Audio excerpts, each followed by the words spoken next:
Philadelphia Eagles fan Jesse Shadle was at US Bank Stadium in Minneapolis to watch his team win the Super Bowl. If his name sounds familiar, that's because he's a former head coach for Penn State Hazelton's men's and women's soccer teams, and he also runs the Edge of PA Training Center in Bloomsburg. You can check them out at theedgeofpa.com. So being a former college coach, he has a unique perspective on the Eagles win, and he had another unique view of the team earlier in the season, and that's where my discussion starts with him via phone. Yeah, I definitely had a feeling that, there was something special going on here with this team. From start to finish, they just had something different about them. There was always that feeling of, we're going to be okay.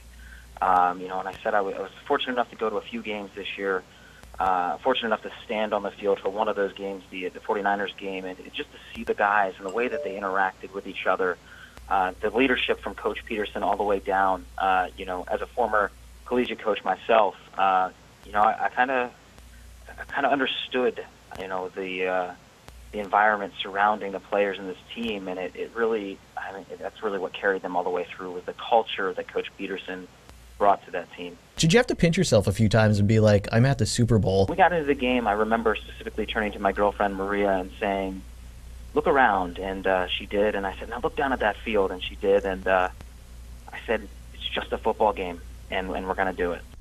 And they absolutely did. What do you remember still from the game? I don't know if it's the fourth down play or something else. What do you think you'll always remember or take with you? Well, obviously, the Philly special was just that. It was special to watch, something that I'll be able to tell my kids and grandkids eventually about. So that was definitely one of them. But I remember the last play of the game with 9 seconds to go. Tom Brady has the ball, the greatest quarterback of all time, and he's throwing to, Rob Gronkowski, who's obviously an incredible tight end. And as soon as he released that ball, it was like slow motion. The dreams and the hopes of years and of Eagles fans that are, here with us, and those who aren't here to see it today. It seemed like that ball hung there forever. And when it finally hit the ground, and we looked up and saw the clock was all zeros, man, it was just a whirlwind of emotions.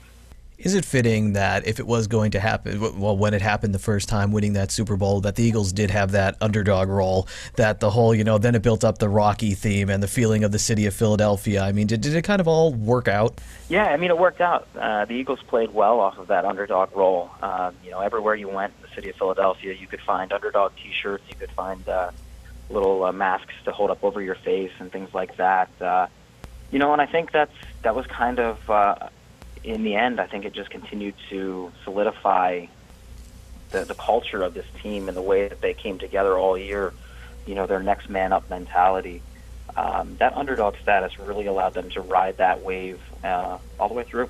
I feel as an outsider who casually was watching the NFL, when I heard, Wentz goes down and this other injury happens, I just think I was maybe one of the many who was like, all right, they're not getting out of the first round. But as someone who watched the team all the time, did you think, no, this team's still pretty talented? Yeah, they have a talented running back core. Their offensive and defensive lines were special all season. So there was a kind of a calm confidence, even when Carson went down. Obviously, your knee-jerk reaction is, oh my gosh, it's over. This is why we can't have nice things in Philadelphia sports, I think is the quote that was floating around the city. But, when Nick stepped in and got a few games under his belt, and especially his coming-out party against the Vikings, you kind of felt just confident. This was our time, and it's a special time to be a Philly fan.